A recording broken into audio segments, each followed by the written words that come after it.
Welcome back to Fishing Lab Explained. Picture the most common night catfishing setup in America. A man finds the deepest hole he can locate, drops a heavy bottom rig into the cold center of it, wedges the rod into the bank, and settles in to wait for something huge to find his bait in the dark. He waits all night, and too often, he goes home with nothing. Here is what almost nobody tells him. He didn't pick the wrong bait. He didn't tie a bad knot. He staked out the right house.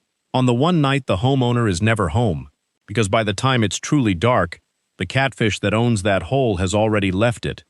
That is the idea I want you to carry out to the water tonight, and it changes everything downstream of it. A hole is an address, not a destination. During the day, that deep scour is the catfish's house, its shelter, its safe room. But at night, the catfish is a commuter. It leaves home, travels a route to a feeding ground, hunts, and comes back. So night fishing isn't a stakeout, it's an interception problem. You don't catch a commuter by sitting in their living room, you catch them on the road. And once you really understand the road, where it runs, when the traffic moves, and how a nearly blind animal navigates it in total darkness, the 8 rules everyone argues about stop being a list of tricks and become one connected idea. Let's get into the lab. Rule 1. Believe the data. The hole is empty at night. Not folklore, telemetry. For a century, the best description of this behavior came from old European angling writers, and you'll still hear their wisdom repeated as gospel. But here's the problem. They were describing a different animal, the European Wells catfish, in different rivers. We don't have to lean on century-old guesses anymore, because biologists have spent the last 20 years bolting acoustic transmitters to American channel cats, blue cats, and flatheads, and following them around the clock. And the tracking data tells the story cleanly. In one set of stream studies, tagged flatheads spent their daylight hours resting deep, over 20 feet down, tucked into scour holes and channel structure. Then, after dark, those same fish slid up into the shallows, into water less than 6 feet deep, right along the bank. And this is the number that should change how you fish. Their movement at night didn't just tick up. The distance they traveled increased by as much as 20-fold compared to the day. The fish that barely budged at noon was, by midnight, out roaming.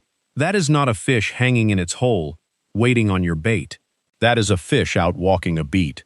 Now, the part that makes interception even possible. These fish are not wandering randomly. Telemetry shows American catfish hold small home ranges, often just a few miles of river, and they return, again and again, to the same 1, 2, or 3 core locations. Researchers tracking adult flatheads documented them coming back to specific spots after a night of foraging. Read what that means as an angler.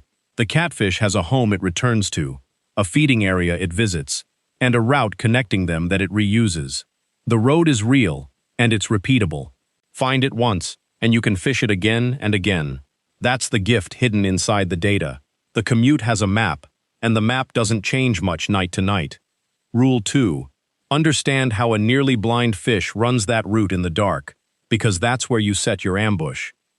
Here's a question the deep hole crowd never asks. If the catfish leaves its safe deep home every single night and travels a precise route through pitch-black water to a feeding ground and back, how is it navigating? It's certainly not by sight. A catfish has small, weak eyes, and at night they're nearly useless. So the route isn't drawn in landmarks it can see. It's drawn in a sensory map made of sound, chemistry, and vibration. And if you want to intercept the commute, you have to put your bait somewhere on that map. Start with hearing, because it's the sense nobody credits.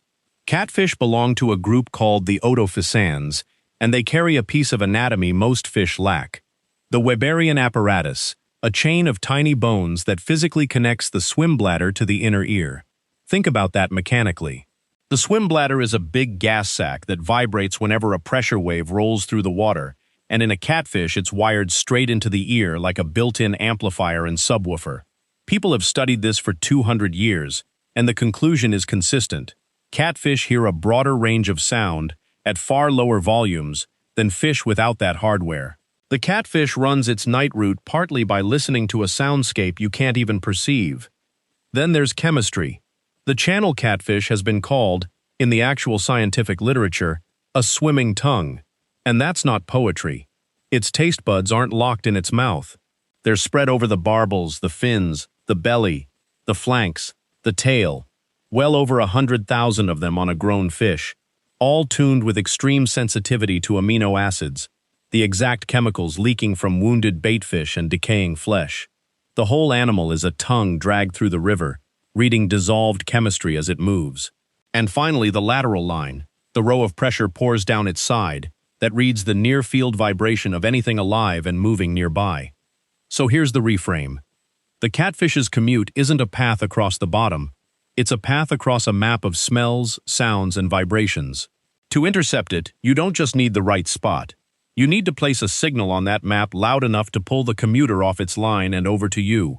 Everything about bait, rig, and silence from here flows from that one fact. Rule 3. Read the road and intercept at the checkpoints. A commute isn't one long, featureless line. It has choke points, places where the route narrows and the traffic is forced through. Those choke points are where you set up, and the telemetry plus the bottom structure tell you exactly where they are. The first checkpoint is the seam where deep meets shallow, the lip of the hole, the drop-off edge, the step where the bottom falls away. The catfish leaving its deep daytime address has to cross that line to reach the shallow feeding flat, and it lingers right there on the way out and the way back. The second is the scent lane, the mouth of a feeder creek, the downstream edge of a flat, anywhere current concentrates dissolved food into a narrow ribbon. A scent-driven channel cat follows that ribbon like a hallway. The third is cover with ambush value, a log jam, a sunken tree, an undercut bank with roots. Tracking shows flatheads glued to exactly this, outside river bends packed with dense woody debris. That's not just where a flathead rests, it's where it hunts.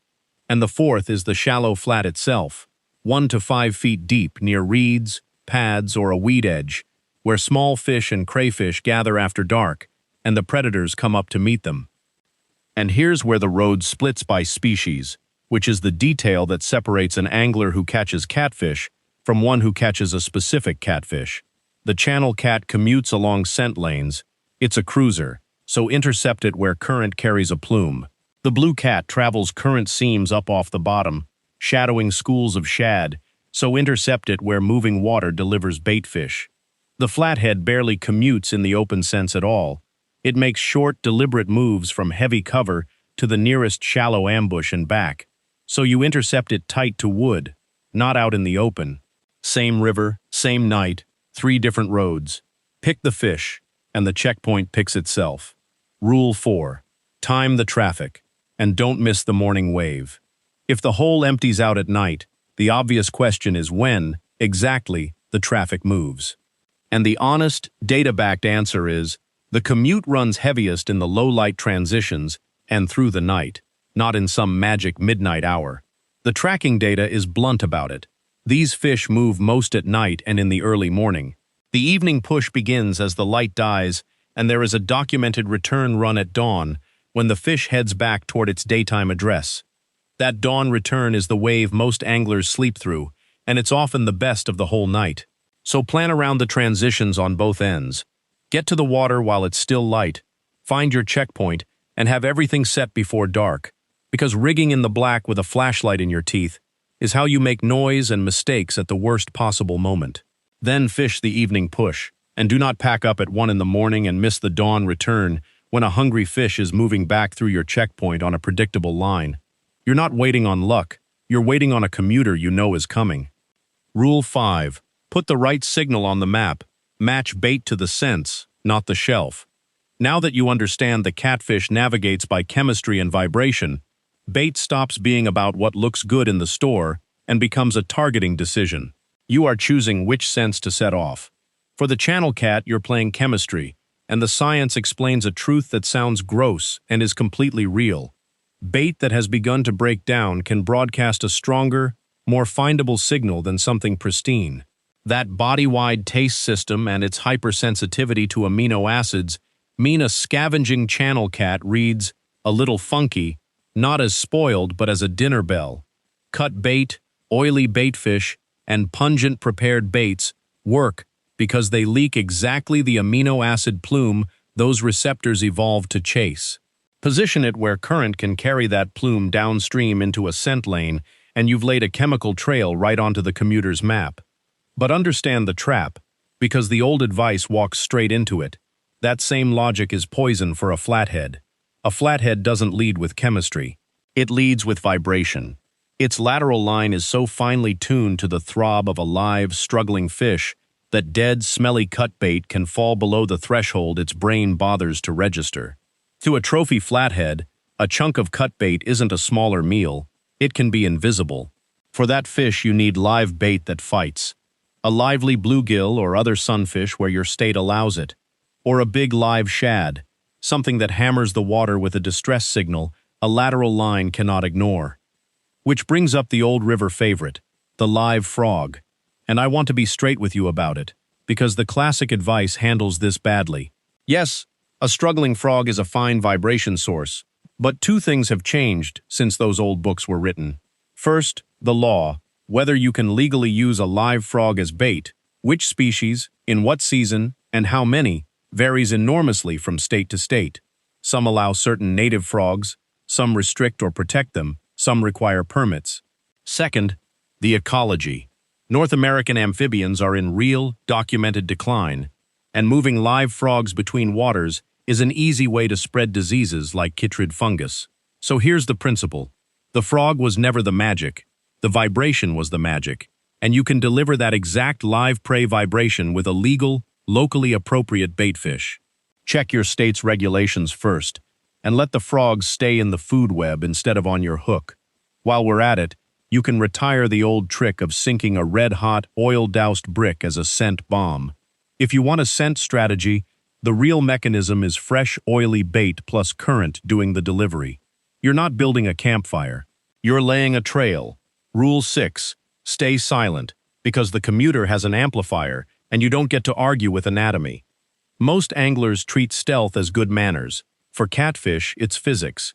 Remember the Weberian apparatus wiring the swim bladder into the inner ear. When you stomp the bank, drop pliers on an aluminum deck, or slam a cooler lid, that impact doesn't gently disturb the water. It fires a pressure wave straight into a sense organ built to make pressure waves loud, and you're doing it in shallow water, where the commuting fish is close. You're not maybe spooking a fish that might have felt something. You're blasting an air horn into the ear of an animal a couple of rod lengths away, and it will pull off your checkpoint and never arrive. Light is the second discipline, and I'll be honest, instead of repeating a number nobody can source, you'll hear that red light scares fish less than white, stated with false precision. The defensible truth is simpler. In shallow, clear water at night, a bright beam swept across the surface lines, up throws moving shadows, and changes the scene in a way that makes wary fish cautious. So keep the main light off the water entirely, pointed at your gear and your feet, and rig in the dimmest light you can work in. Whether it's red matters far less than whether it's aimed away from where you're fishing. And two environmental factors, handled with the honesty they deserve, because the folklore oversells both. Barometric pressure, the falling pressure ahead of a warm summer storm, is a real, plausible trigger, since that change acts directly on the swim bladder, and plenty of anglers swear by the bite just before rain. Fish a front if you can, but treat it as a good bet, not a law. And the moon. The old story insists a dark new moon night is automatically best. Let that rule go. The research on moon phase is genuinely mixed and varies by species. One of the largest freshwater datasets ever assembled, decades of musky catch records, actually found more fish caught on the full moon, the opposite of the catfish folklore. The defensible idea isn't new moon is magic. It's that ambient light changes how cautious a fish is in the shallows, and a darker night can make a shallow commuter bolder. Fish the dark for that reason, not because a calendar told you to. Rule 7. Build the rig as a lie detector, because the commuter tests your bait before it commits. You can't watch a rod tip in the dark, and a catfish doesn't just inhale a bait on contact anyway. It pulls up, mouths the bait, and runs it past the chemoreceptors on its lips, and barbles for a final quality check. Here's the failure point that loses the biggest fish. In that instant of testing, If the bait meets the dead, unnatural resistance of a heavy fixed sinker, the fish drops it and is gone before your rod ever twitches.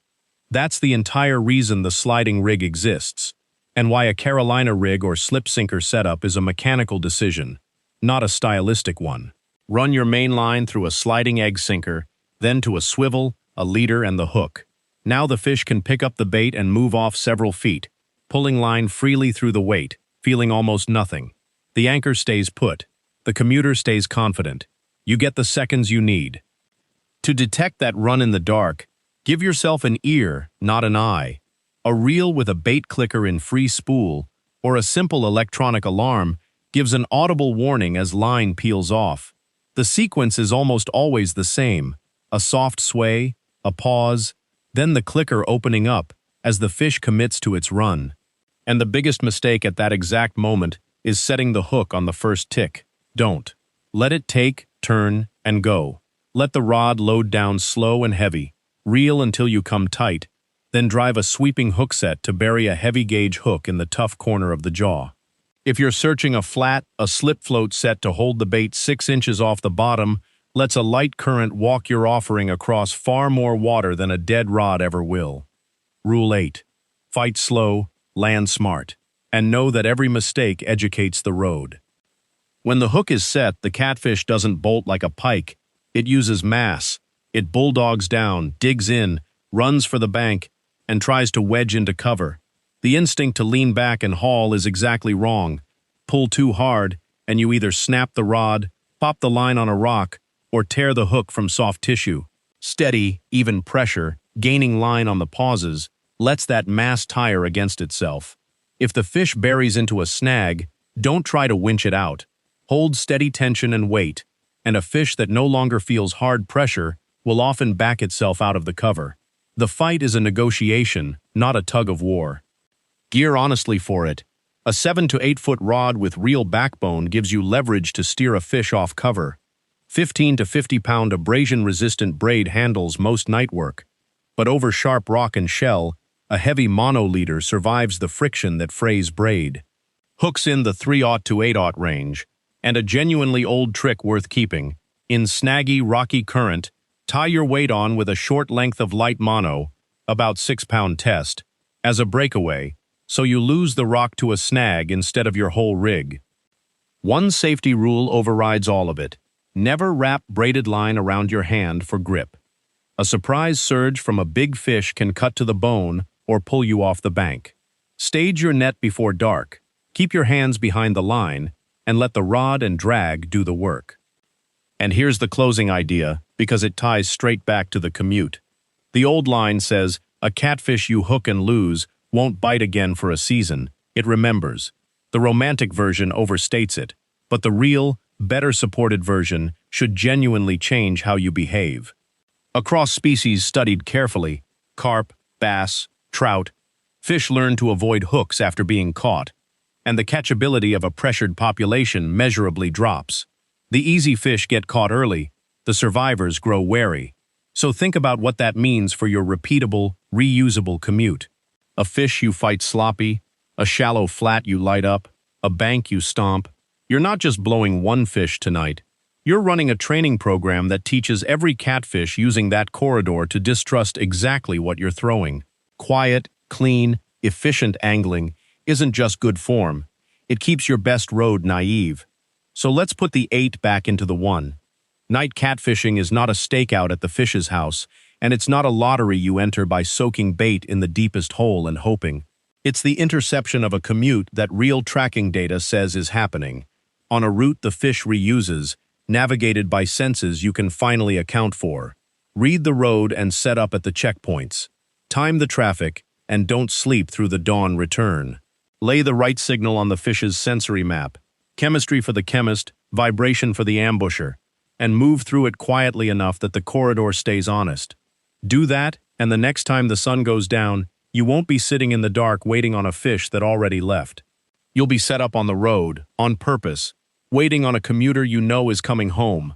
That's the whole difference. If this gave you a new way to see a night you thought you understood, subscribe and stay with us. We're going to keep taking the sport apart to see how it actually works. Tight lines,